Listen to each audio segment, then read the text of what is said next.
Hey, welcome back to my channel. If you're new here, my name is Sarah Sperber. I am a realtor in the Northern Nevada market.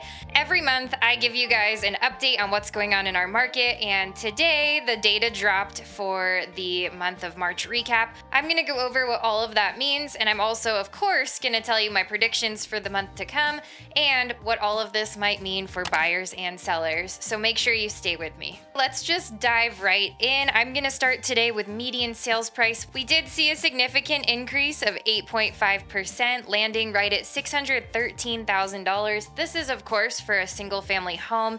This does not include condos, manufacturers, townhouses, anything like that. These are specific numbers for single family homes, so just keep that in mind. This number is also 10.5% higher than it was a year ago. Despite interest rates, despite all the media narratives that the market was gonna crash, we're seeing nothing but increases here, you guys. So overall, real estate continues to be a very worthy and steady investment. Let's move on to number of closed sales, which came in at 210. This is down 4.1% month over month and down a whopping 17.6% year over year. I'm gonna chalk this up to the lack of inventory, though we did see more come online, and I'm gonna get into that in a minute. But overall, we are still experiencing a huge scarcity crisis in our market and overall nationwide, but specifically here, there are far more people who need homes than there are homes available to sell them and rent them, frankly. This next one is probably the most drastic change month over month, and this is really speaking to how the market is moving. If you weren't aware, we are definitely back into a seller's market.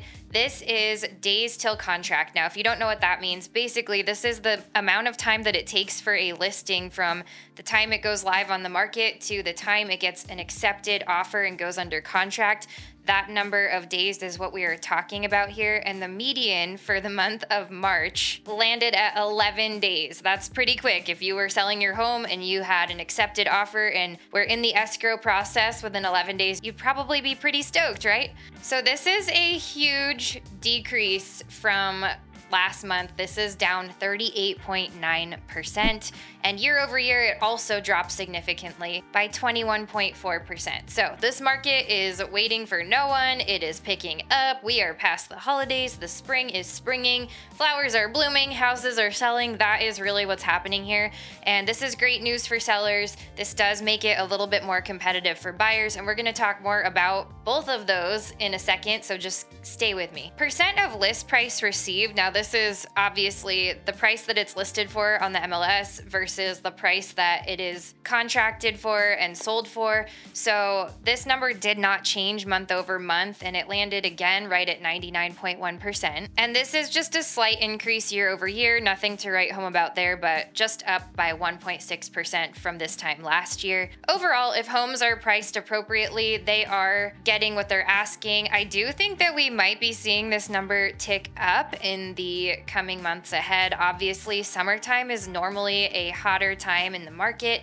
This is a time when we start to see all the buyers coming out of the woodworks, regardless of conditions, such as mortgage interest rates. But we start to see bidding wars, houses selling for over asking. We start seeing a lot more traffic at showings. And of course, you have to keep in mind that this is typically specific to price ranges, right? Like in the luxury market, that's a niche buyer. There are less buyers in that pool than there are in the entry-level price ranges in our market. So take that for what it's worth. But overall, I believe we are on the verge of seeing a very hot summer. Median sold price per square foot. Now this number is interesting because it actually decreased despite the median sales price increasing. We are down by 3.3%, landing at $323 per square foot. Now this is a median number. This is not average. And I think that is where we're getting this contradiction between increasing sales price, decreasing price per square foot. Because it's median and not average, we're actually looking at like the middle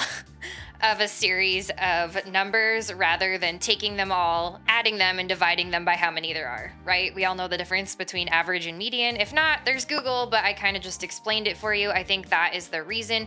But it is worth noting that price per square foot did increase year over year from last year at this time by 9.9%. So that's significant. Price ranges per square foot are really specific to neighborhoods. They're specific to pricing levels. So homes in the luxury market or in certain parts of town are going to be far over $323 per square foot. So just keep that in mind. If you guys have questions about specific neighborhoods or data, I'm happy to dig further and give you reports on that and hop on a call. We can talk about that later, but I'm gonna keep rolling, so stay with me. Number of new listings. Now we need to pay attention to this metric because it did increase, which could be misleading, but I'm gonna explain something to you in a second. So this number did increase by 11.4%, and it's up to 274 new listings. This is a slight decrease from last year at this time. So I think that what this is telling us is that lots of inventory came online, but it got eaten up. Because if you weren't aware, the way it works in the MLS is when a status is new,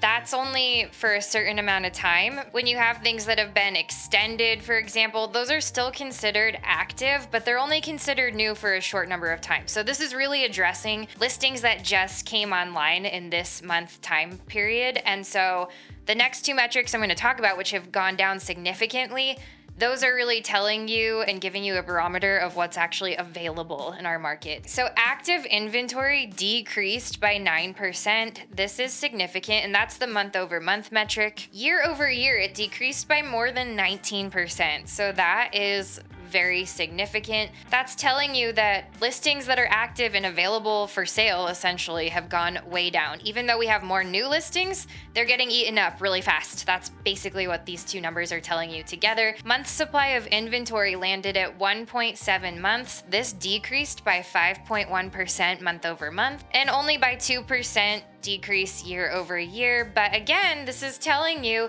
that the amount of inventory that we have capable of being purchased is going down really quickly. And that's normal this time of year, but we are seeing more inventory hit the market. For buyers, this means that you may have more choices when you begin your search, but it also means that you need to act a lot faster than you did a month ago, 2 months ago, a year ago. So my best advice to buyers is to be very clear about what you're looking for, to have your financing dialed. Like, you need to be ready. If you see a home that you like, you need to be able to make that offer. And if you didn't know this, your agent's gonna need either proof of funds or a pre-approval letter from a lender in order to submit an offer. Every property is gonna be specific and different with your pre-approval because a lot of things come into play, including the property taxes, including the price tag on the home, including seller credits that may or may not be offered. Keep in mind with that you're gonna wanna make sure you can clear the appraisal or maybe have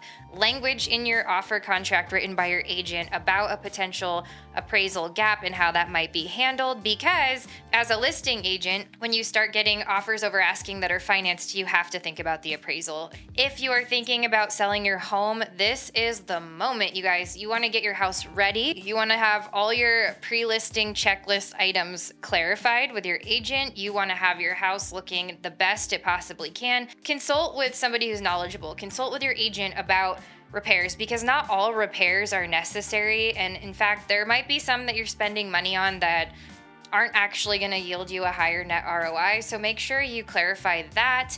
Also, I would start with your timeline, your ideal timeline for selling your home, and reverse engineer with somebody who understands the pace of the market, i.e. me. I'd love to help you out with that. So if you haven't gathered, I am a realtor here in Northern Nevada. If you are thinking about making a move in real estate, I would love to be a free resource for you. You can book a call with me to get started. It's just a free, no obligation strategy call where I can answer your questions, help you devise your next and best steps, and help you put a plan in place. And hey, if you haven't already, make sure you hit that like and that subscribe button. I put out new videos every single week about the Northern Nevada lifestyle, the Reno Sparks housing market, and of course, all things to do with buying and selling real estate. Thanks so much for watching, and I'll see you guys next week.